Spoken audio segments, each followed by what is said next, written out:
So hello friends, how are you? Hope आप सब ठीक हैं। तो इसी नोट पे हम आज अपना नया लेक्चर स्टार्ट कर रहे हैं जो कि बहुत ही इम्पॉर्टेंट भी है। Fundamental rights. Fundamental rights Indian polity का one of the most important topic है। इसको हम स्लोली करेंगे, धीरे धीरे, ताकि आपको अच्छे से समझ आए। राइट? तो विदाउट वेस्टिंग एनी टाइम हम स्टार्ट करते हैं इसको। फंडामेंटल राइट्स, ये सबसे पहले तो पार्ट 3 में एग्जिस्ट करता है हमारे कॉन्स्टिट्यूशन में। पार्ट 3 में एग्जिस्ट करता है और जैसे कि मैंने कहा, ये फंडामेंटल राइट्स हैं। राइट्स तो हैं, ये अधिकार तो हैं, ये सिटीजन्स के अधिकार हैं। सिटीजन्स जो इंडिया में रहते हैं उसके अधिकार हैं उनके, और जो फॉरेनर्स इंडिया में आते हैं उनके भी कुछ अधिकार हैं। लेकिन ये फंडामेंटल है। दो तरह के राइट्स होते हैं, legal rights and fundamental rights. सबसे पहले ये क्लियर करना बड़ा ज़रूरी है। जो लीगल राइट्स हैं वो हमारे नॉर्मल राइट्स होते हैं, जैसे राइट टू प्रॉपर्टी। ठीक है। फंडामेंटल राइट्स जो हैं वो लीगल राइट से ज़्यादा स्ट्रॉन्ग होते हैं, ज़्यादा सॉलिड होते हैं। अगर हमारा लीगल राइट हमसे छिन जाए तो हमारे पास कोर्ट में जाने का अधिकार है, बट लिमिटेड है, और उसके जो हमें जो रिज़ल्ट मिलेंगे, जो जज हमें जो उसका लाभ देगा, फ़ायदा देगा, वो भी लिमिटेड होगा। और जो फंडामेंटल राइट्स हैं ये लीगल राइट से ऐसे डिफरेंट है कि ये अगर हमारे छिन जाते हैं हमसे तो हम डायरेक्टली सुप्रीम कोर्ट का दरवाज़ा भी खटका सकते हैं, सुप्रीम कोर्ट में भी अपील कर सकते हैं। Without going to high court directly supreme court में भी जा सकते हैं। हालांकि पहले हमें हाई कोर्ट में जाना चाहिए, ऐसा सुप्रीम कोर्ट खुद कहती है कि पहले हमें हाई कोर्ट में जाना चाहिए। अगर हाई कोर्ट हमारी अपील्स अच्छे से नहीं सुनती है तो हमें सुप्रीम कोर्ट में आना चाहिए। लेकिन ऐसा ज़रूरी भी नहीं है, हम डायरेक्टली भी सुप्रीम कोर्ट में जा सकते हैं। क्यों? क्योंकि ऐसा कॉन्स्टिट्यूशन ने हमें अधिकार दिया है, हमें राइट दिया है। फंडामेंटल राइट्स इनको क्यों बोलते हैं? क्योंकि ये कॉन्स्टिट्यूशन हमें देता है डायरेक्टली। ठीक है। Constitution of India Indian citizens को ये राइट्स देता है, और साथ में ही कॉन्स्टिट्यूशन ऑफ इंडिया इंडिया का फंडामेंटल लॉ भी है, यानी बेसिक लॉ भी है। इंडिया का लॉ कौन है? कॉन्स्टिट्यूशन। तो constitution is the fundamental law of India. अगर constitution is the fundamental law of India और कॉन्स्टिट्यूशन ही हमें कुछ राइट्स दे रहा है, तभी हम कहते हैं कि ये राइट्स ही फंडामेंटल राइट्स हैं। Right? So why we call these rights as fundamental rights? Because they are granted to us by the constitution of India, and constitution of India being fundamental law of the land, therefore these rights are also known as fundamental rights.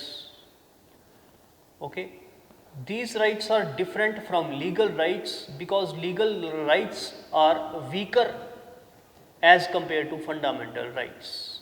Okay, although both are rights, but fundamental rights are more strong. If they are infringed by the state or by any citizen, the citizen can directly approach the Supreme Court of India in case of fundamental rights. So हम ये आगे चलते हैं इसको लेकर, और directly हम topic पे आते हैं। तो फंडामेंटल राइट्स जो है ये पार्ट 3 में है। आर्टिकल 12 से ये स्टार्ट हो जाते हैं और आर्टिकल 35 तक ये चलते हैं। From article 12 to article 35 are the fundamental rights. They are contained in the part 3 of the constitution. Okay, now हमने ये लिए कहाँ से हैं? यूएसए से लिए हैं। हमने लिए मीन्स हमने इंस्पायर्ड हो गए हम यूएसए से कि भाई हमारे कॉन्स्टिट्यूशन में भी ऐसे राइट्स होने चाहिए। यूएसए में तो 300 साल पहले ही ये राइट्स हैं और इसको बिल ऑफ राइट्स बोला जाता है। हमने भी कहा कि हमारे कॉन्स्टिट्यूशन में भी ये राइट्स होने चाहिए, तो हमने नाम दिया फंडामेंटल राइट्स, ना कि बिल ऑफ राइट्स, राइट? क्योंकि अगर बिल ऑफ राइट्स हम भी दे देते तो सेम सेम हो जाता, तो हम थोड़ा डिफ्रेंशिएट करने के लिए फंडामेंटल राइट्स नाम दिया। हमने लाए इसलिए ये अपने कॉन्स्टिट्यूशन में, बिकॉज एक कॉन्स्टिट्यूशन में राइट्स होने बड़े ज़रूरी है। राइट्स, फंडामेंटल राइट्स के बगैर कॉन्स्टिट्यूशन कुछ नहीं। सिटीजन्स के लिए राइट्स होना, और मॉडर्न डेमोक्रेसी के अंदर, जैसे कि हम मॉडर्न डेमोक्रेसी है, India is a modern democracy, USA, UK, France, Germany, Italy, all these are modern democracies. तो जितनी भी मॉडर्न डेमोक्रेसीज हैं उनमें सिटीज़न के ऊपर बड़ा जोर दिया जाता है कि सिटीज़न बड़ा इंपॉर्टेंट है। तभी तो सिटीज़न को वोट डालने का अधिकार होता है, कुछ कंट्रीज़ में रीकॉल का भी अधिकार होता है। तो सिटीज़न की बड़ी इंपॉर्टेंस है। तो जब इतनी इंपॉर्टेंस है सिटीज़न की, तो उसको कुछ राइट्स भी तो होने चाहिए, तभी ये राइट्स उसको दिए जाते हैं। एक डिफरेंस यूएसए में और इंडिया में मैं ये बोलना चाहूँगा कि वो ये है, यूएसए में ये जो राइट्स हैं, फंडामेंटल राइट्स या बिल ऑफ राइट्स हम वहाँ पे उनको बोलते हैं, वो बड़े, यानी कि वो उनके साथ कुछ कंडीशंस अटैच्ड नहीं है। लेकिन इंडिया में हमने अपने राइट्स के साथ बड़ी सारी कंडीशंस कॉन्स्टिट्यूशन में अटैच कर दी हैं। For example right to equality है, but subject to certain conditions. For example one condition is reservation. Okay, article 16 कहता है कि राइट टू एम्प्लॉयमेंट होगा सबको equality in case of right to employment. लेकिन हम देखते हैं कि रिजर्वेशन भी है, तो साथ में वो सब्जेक्ट टू रिजर्वेशन का भी ऐड किया हुआ है कि right to equality in case of employment मिलेगा, बट साथ में रिजर्वेशन भी लगेगी इंडिया के अंदर।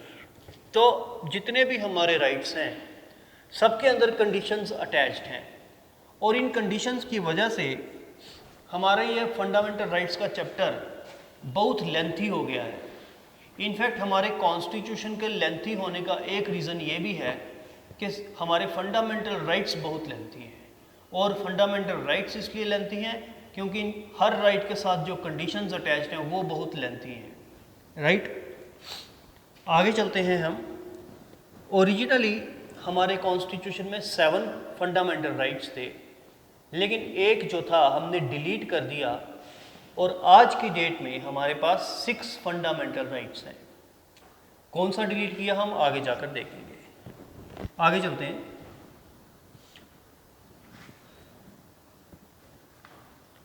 हमारे जो फंडामेंटल राइट्स हैं ये क्या प्रमोट करते हैं?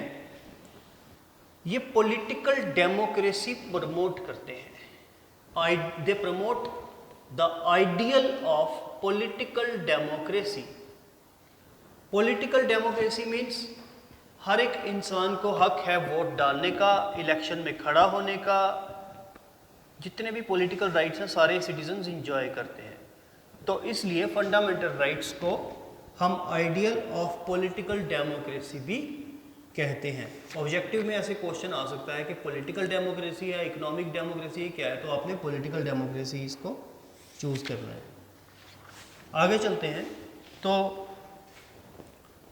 कॉन्स्टिट्यूशन ऑफ इंडिया ने 7 फंडामेंटल राइट्स दिए थे, लेकिन हमने एक डिलीट कर दिया, तो आज की डेट में हमारे पास 6 ही फंडामेंटल राइट्स है। तो हम एक बार देख लेते हैं कि कौन कौन से फंडामेंटल राइट्स हमें कॉन्स्टिट्यूशन ने दिए थे। नंबर 1 जो फर्स्ट राइट है वो है right to equality, article 14 to article 18। Right to equality है आर्टिकल 14 से 18 तक। Okay. Number 2 right to freedom, यह है आर्टिकल 19 से आर्टिकल 22 तक। Right to freedom very important, in fact the most important fundamental right is this, right to freedom.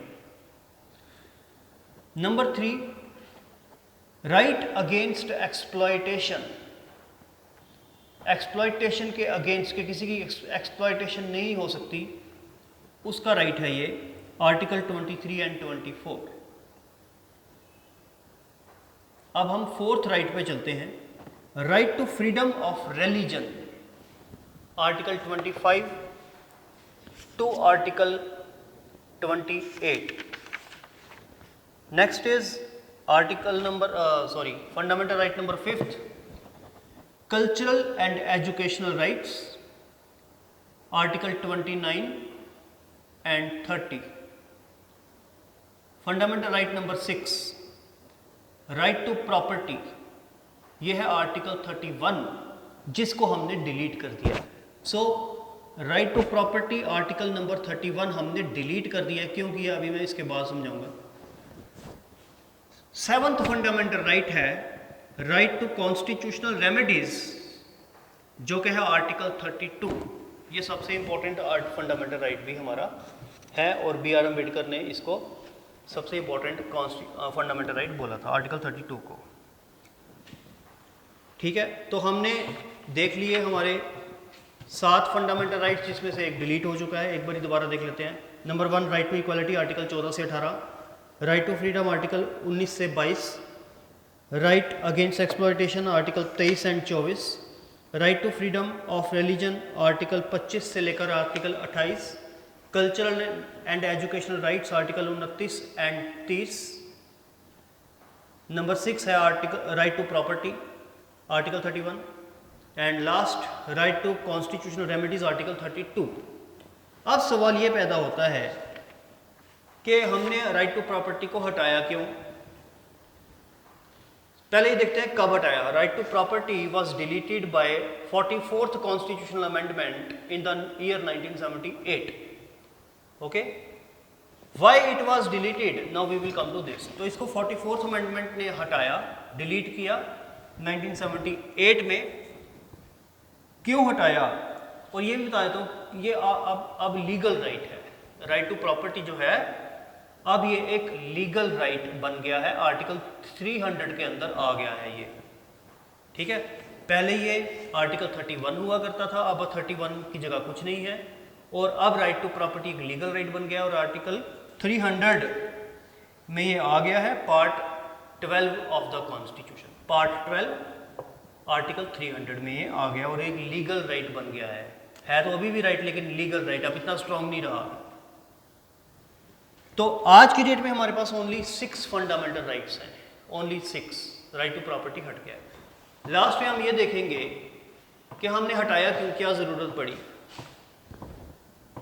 तो fundamental right to property को हमने इसलिए हटाया, बेसिकली जब भी गवर्नमेंट को प्रॉपर्टी की ज़रूरत पड़ती थी, जब गवर्नमेंट ने कुछ इंफ्रास्ट्रक्चर क्रिएट करना होता था, रोड क्रिएट करनी होती थी, हाईवे क्रिएट करना होता था, रेलवे ट्रैक बिछाना होता था, तो गवर्नमेंट को प्राइवेट प्रॉपर्टी की ज़रूरत पड़ती थी।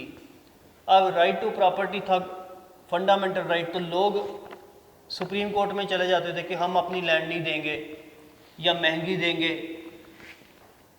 तो गवर्नमेंट ने क्या किया, इसको हटा दिया फंडामेंटल राइट से और एक लीगल राइट बना दिया। अब भी लोगों के पास राइट टू प्रॉपर्टी है, लेकिन अब गवर्नमेंट चाहे तो गवर्नमेंट ले सकती है लैंड। पहले कई मुश्किल हो जाता था गवर्नमेंट के लिए लैंड एक्वायर करना प्राइवेट सिटीजन से। ठीक है, इसी लेक्चर को कंटिन्यू करेंगे कल और थोड़ा सा और डिटेल में देखेंगे कि अमेरिका में और इंडिया में लैंड के रिगार्डिंग क्या रूल्स हैं। ठीक है, इसको कंटिन्यू करेंगे कल। Thanks for watching.